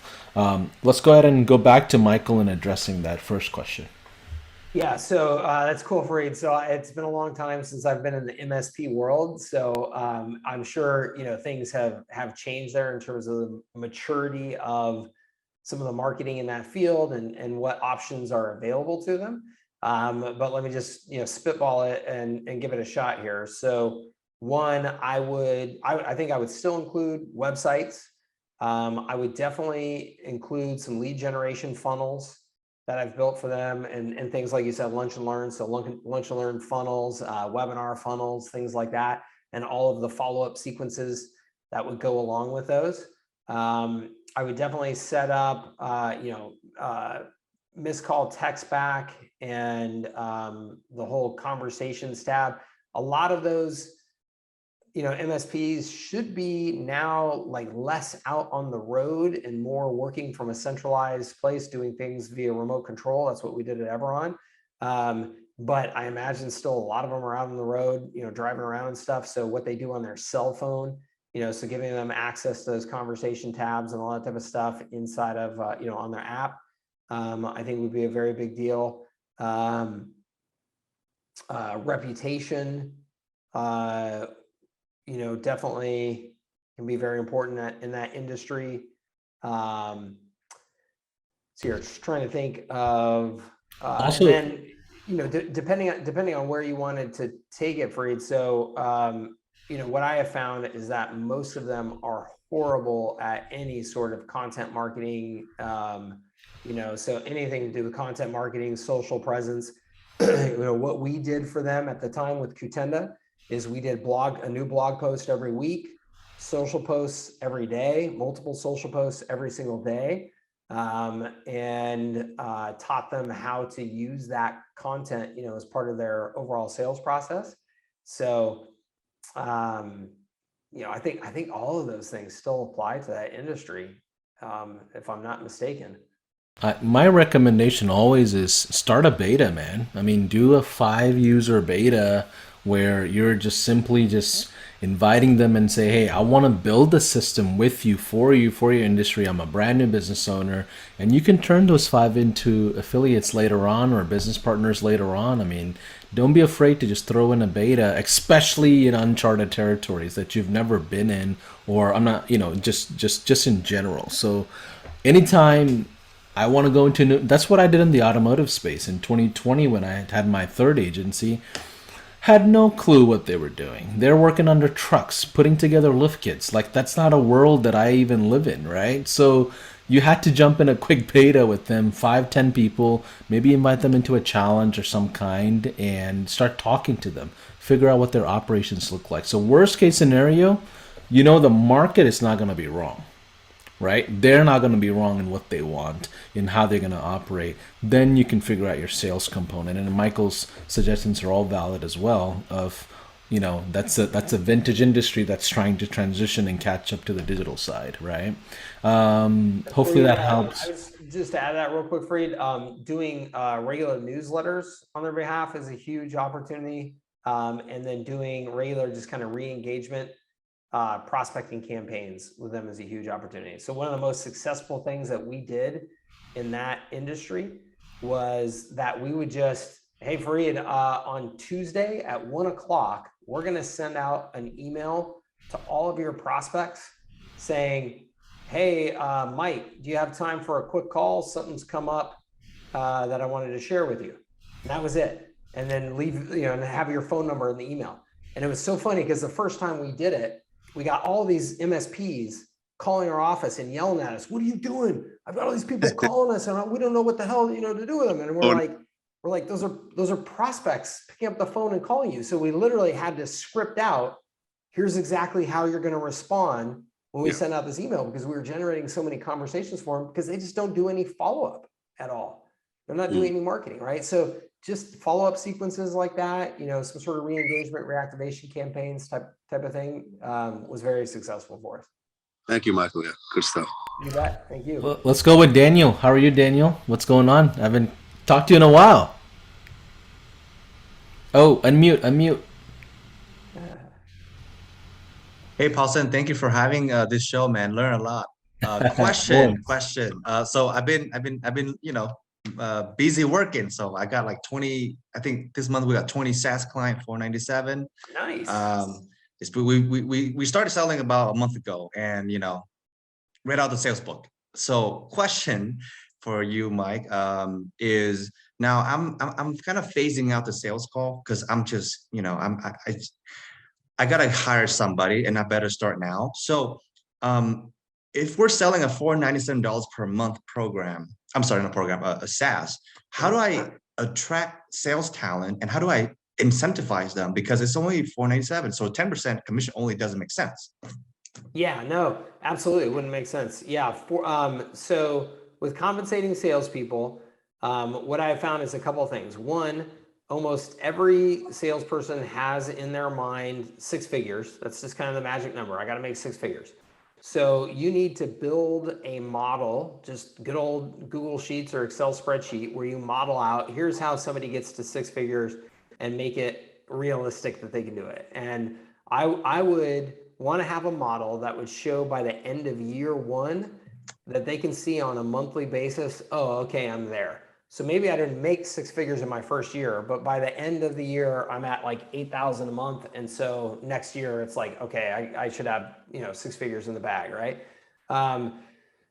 So then the question is, how do you structure your compensation to allow them to get there realistically? And so you got to look at what is a realistic number that you can expect a salesperson to sign on in terms of new customers each month, okay? And let's say that a salesperson just easy numbers they can sign on, just to make it super easy numbers, 10, okay? $497 a month, so $4,970 a month, okay? So if you were to then pay a reasonable percentage of your revenues in first year revenues as commission, so what would be a reasonable percentage? So in other words, to run an ongoing business, maybe 20% of your costs can be sales and marketing costs on an ongoing basis, okay? So if you said, okay, we're going to pay out 20% of that revenue to the salesperson in that first year, then $4,970, so that's $5,000 a month. That's $1,000 a month essentially in commission that they're adding on, right? So you can pay that recurring for the first year, okay? So that's one model. If you have the financial ability, so this is what I did for my 100% commission salespeople, because if you did it that way, still most of them are going, well, yeah, but it's month 5 before I can even pay my rent, right? And I can't do that. And so what I would do is I would give them the opportunity to front load that commission. So I'd say, hey, you can take, X months of that commission up front. And the good thing about this is that this really incentivizes them to make sure they're bringing on good customers, because then there's a clawback. So I say, hey, Daniel, I'll give you 3 months of commission up front. But if that customer cancels, I'm going to claw back any commission that I need to claw back. So if they cancel before you've earned that commission, I'm going to claw it back. Okay. So you can have that in place. So that way they're really incentivized to only bring on customers that are a good fit, that are going to stick. And then what I will show you in sales, in day 4 of this training, I'll show you how to structure your pitch and your packages so that, X percentage of your deals will have upfront cash. So I did a couple of things. I structured upfront fees on my services just so I could give the salesperson an upfront commission. So in other words, I would have like a $2,500 startup fee or a $1,500 startup fee purely made up. The only reason I did that was so I could give my salesperson $1,500 when they signed on that customer. So you can create some, a little bit of creative things in terms of your packaging like that, knowing that, hey, I've got to cover the sales and marketing cost. Here's how I can do that. So we'll talk about a variety of different approaches to that on day 4. But that hopefully that kind of generally gives you. But you've got to be able to put a realistic model in front of them, and you've got to be able to say with a straight face, hey, look, I put together this model. The model is based off of these assumptions and stuff. Do you see how it gets you to where you want to get in terms of income? If you can't do that, then they're obviously not going to, trust you that it's a good opportunity. So you got to be able to put that together. I want to add a few things to that, just for you, Daniel. We built High Level without a sales team. Why did that happen? Our affiliate program was that strong organically, right? So we went after our avatar, which is agencies, like literally handpicked the top guys, Rob Bailey starting on all the way to Josh Nelson. I mean, we literally handpicked the best of the best agency guys we knew, right? And we gave them a solution and just focused it, and we like grew laterally, right? If you look at traditional SaaS companies, you don't also see a lot of commission-oriented salespeople, right? My friends at Salesforce, HubSpot, all these massive companies are, they're doing 300 grand, 400 grand, just salary. There's no commission, but they have to land XYZ amount of enterprise deals. They have to land this many development deals. So they have criterias, and they get cut left and right. If you don't perform, you're out, right? Because everybody's trying to save that expense. So as you grow, you're not going to get into the world of commission-oriented sales like the agency world. Like that's not how SaaS companies are built typically. And that's also why SaaS companies have to be heavily funded and they put all that money into sales and marketing, is because SaaS is a complicated sale. It's a complex path, right? So you have to have advanced sales talent to be able to survive that. So just wanted to add that on there. In my world, if you're at 20 clients in the immediate front, 5 needs to be affiliates. ASAP. Whatever you can do to get 5 out of those 20 into being able to sell at least one offer outside of you is going to be the better win versus you getting a commission-based sales guy that you know you're not going to keep forever, because that's not the world of SaaS. Okay? Just wanted to add that on there. Hopefully that helps. Let's go with Eli or Ellie. Did I butcher it? Did I? My bad. My bad. Oh, you're so muted, Ellie. Ali. One more time. Hello. There you are. Thank you so much. This has been so amazing. I literally love the SaaS and I know I can help so many people. I just need help getting like focused, because my my software company is very like, it has a generic name. So I am running into this issue right now where you say you have to niche down, and I am having so many people message me like, oh, I need help organizing my business. So I want to work with a lot of different types of businesses, but I don't know how I should go about that. If I should just do like a different section in my business, for example, for food trucks or whatever. How would you recommend me doing that? And also, how would you structure, how you were saying, like affiliate program, but maybe a referral program for people who don't need the service, but they know people that might need it? All right. Thank you, Ellie. Thanks for tuning in, and thanks for the question. So the more broadly you're going to go with your service delivery, the more simple your services have to be, and the less you can do for each customer. Okay, this was a lesson that blew my mind when I sold my first company. I sold my company to a business that was selling to small businesses through AT&T, through Verizon, through Cox. And so they took our IT services and bought them so that they could scale using those big telecoms as a sales channel. But in order for them to do that, they had to be able to sign up, thousands and thousands of new customers every month, because that's the way a Verizon and an AT&T work, right? They're not going to sign up, 5 customers a month, 10 customers a month. It's literally thousands.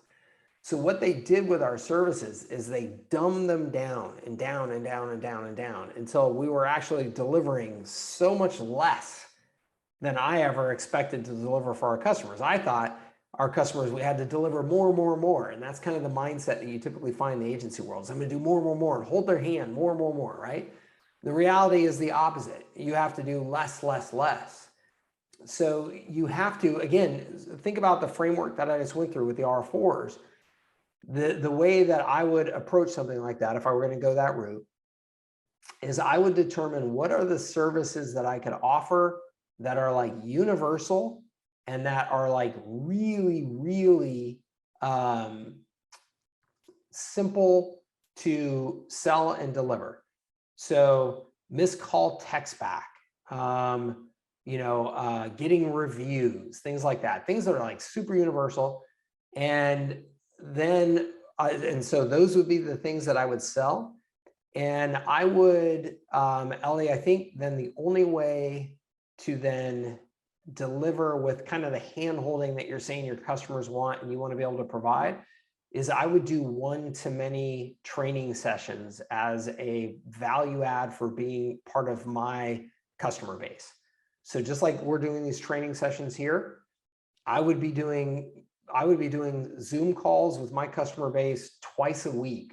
And today, everybody, we're going to talk about how to set up a reputation system using the tools that you have available to you now. And it would be like literally like, here are best practices on the things you want to do with your reputation system. And here's how to, ask your customers to give you positive reviews, and really just try and do that one-to-many kind of giving them guidance, giving them the training that most small businesses need and just don't have, the education that they need and just don't have. It has to be one-to-many. I mean, if you sit down and you try and do this one-on-one with small businesses, you will, I mean, good on you. You're doing charitable work and you're doing good work to help those businesses, but that's what it will be, is charitable work, because you will not ever get ahead financially doing it. It's got to be one-to-many. It's got to be at scale.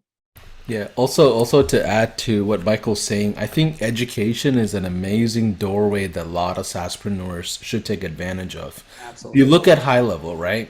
We do a lot of education, but there's two different types of approaches to it. I'm being vulnerable and telling you guys our top secrets, okay?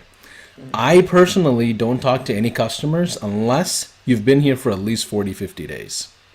If you're brand new, I will almost cancel our appointments because I know that I'm not going to help you survive, right? There's a customer success team and I focus on expansion revenue. All the departments that I focus on, they're all expansion revenue oriented,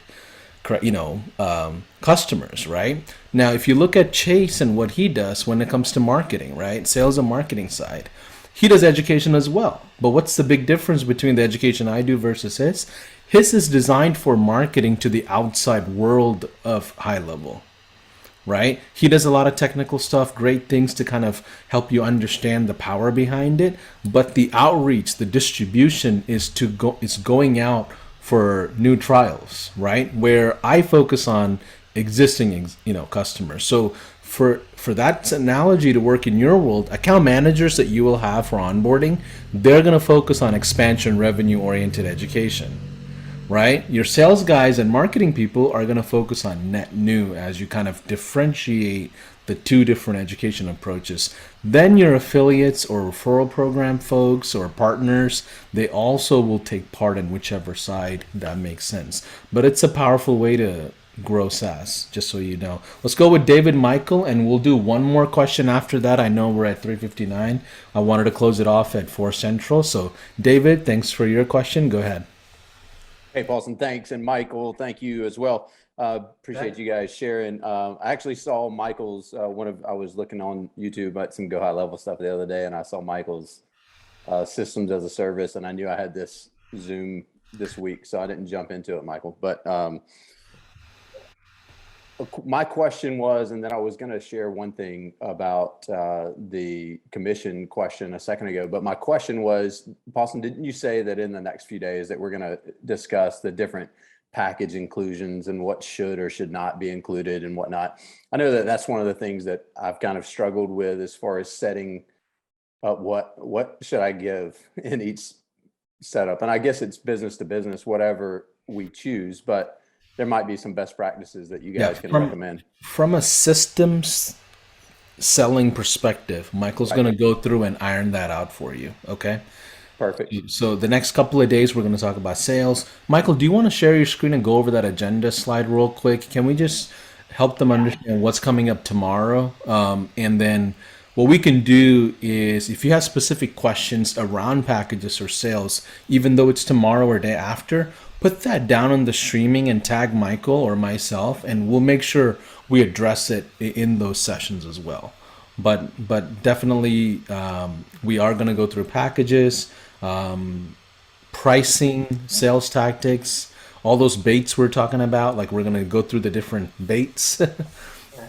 Great.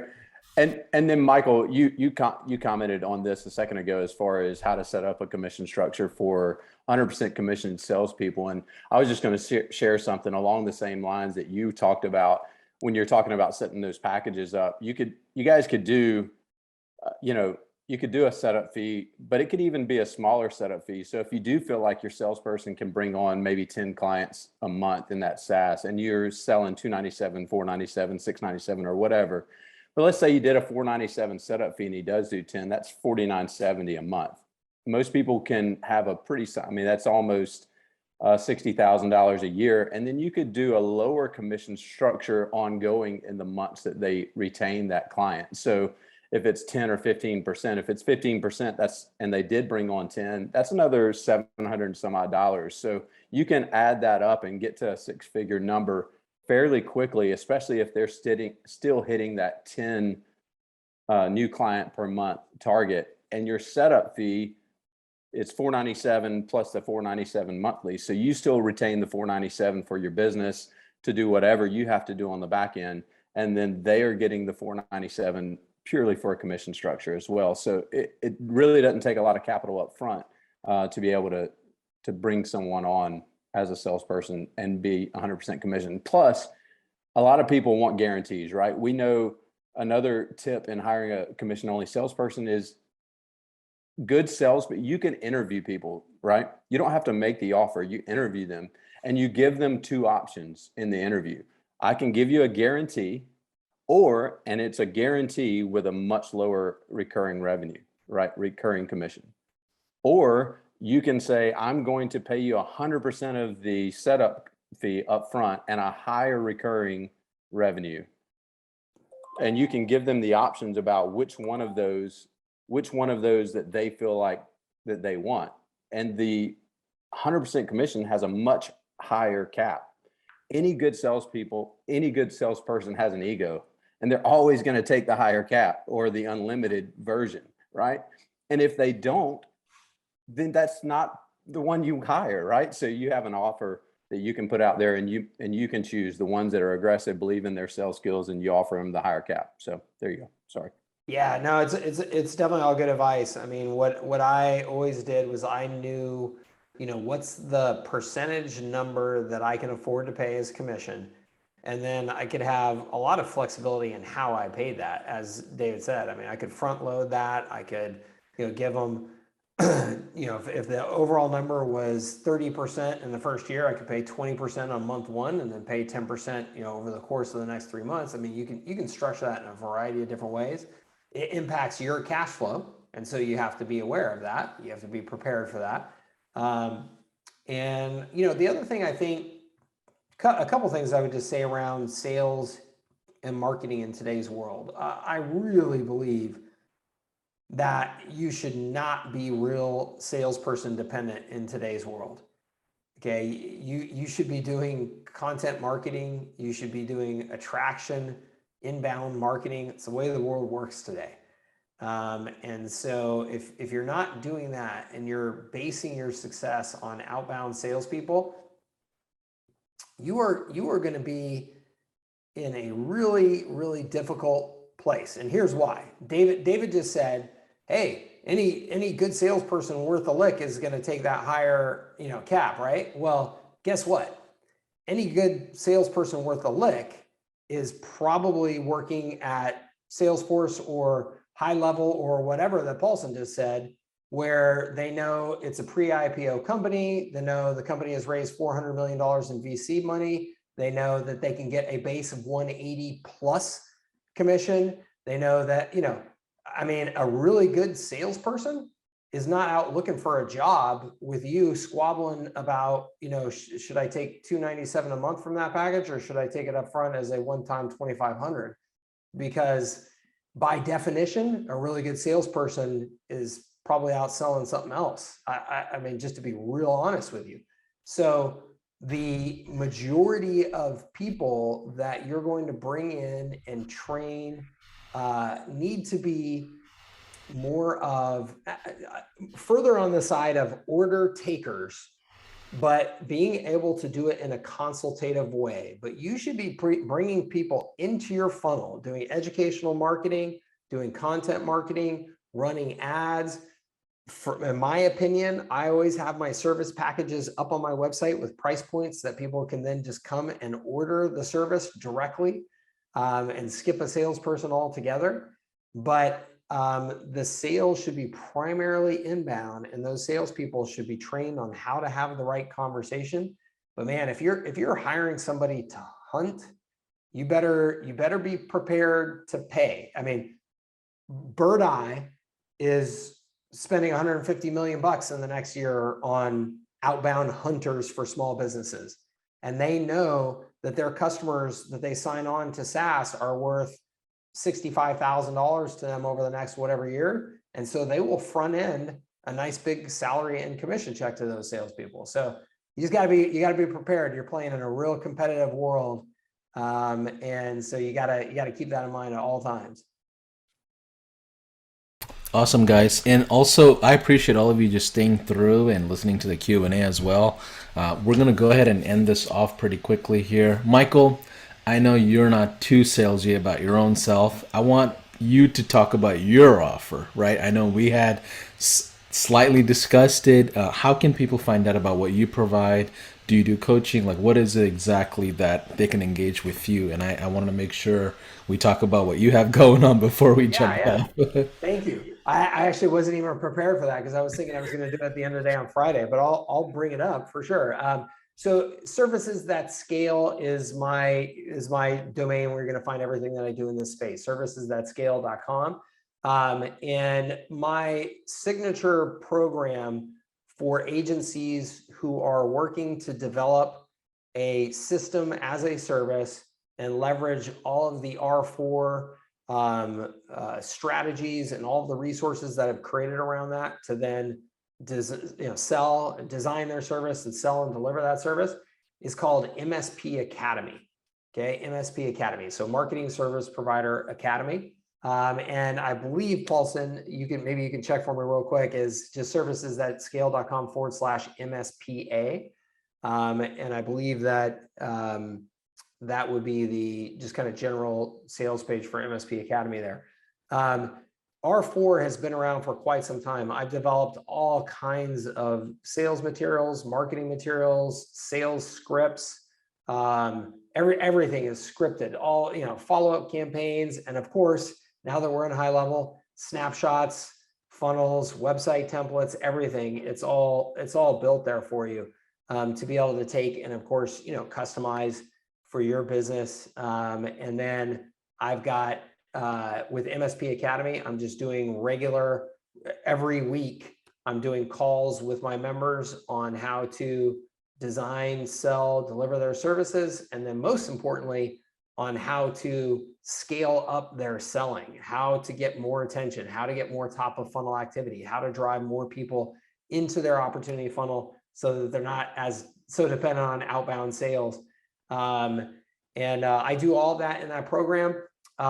Anybody who is signed up for high level through me at the Agency Unlimited and Pro level, get that at no additional cost. So obviously I get my affiliate commission from high level, which I appreciate. And so I deliver all of that at no additional cost to them.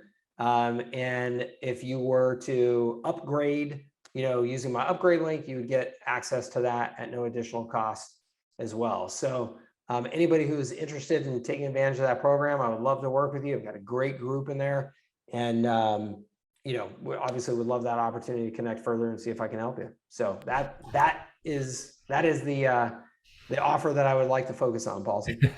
I always hear amazing things about your communities and your businesses and brands from everybody else. And it's fantastic actually doing an event with you. Awesome. Thank you. Either way, guys, looking forward to tomorrow. Stay tuned. 2 p.m. Central tomorrow. Yep. Same link, same everything.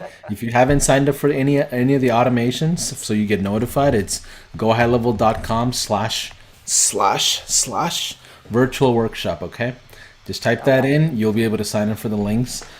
Today, I think one of the automations I didn't set it up properly, which was I had it on PST Central instead of Central Standard Time, so I corrected that. Everybody got their automations and notifications, so appreciate you all jumping in. Day 2, so tomorrow, Mike, it is on. Is it packaging? Yes, it is. Okay. Exactly what to include SaaS packages. And yep, we will get into that tomorrow. I've got again, another framework. Everything I do is framework based. So I've got a framework to help you figure that out, make those decisions, and all tied specifically to high level. I believe that in order to thrive in this industry, you've got to base as much as everything that you're doing. I call it assets over agency. You've got to be delivering and selling assets that are working for you rather than time and talent. So I will show you specifically what things from a tools perspective and high level to include in those packages, and what things from an assets perspective to include in those packages, so that you're spending as little time and as little talent in those packages. And we'll do that tomorrow. All right, everybody. Have a good rest of your afternoon. Enjoy your Monday. Thank you so much, everybody. Take care. We'll see you tomorrow.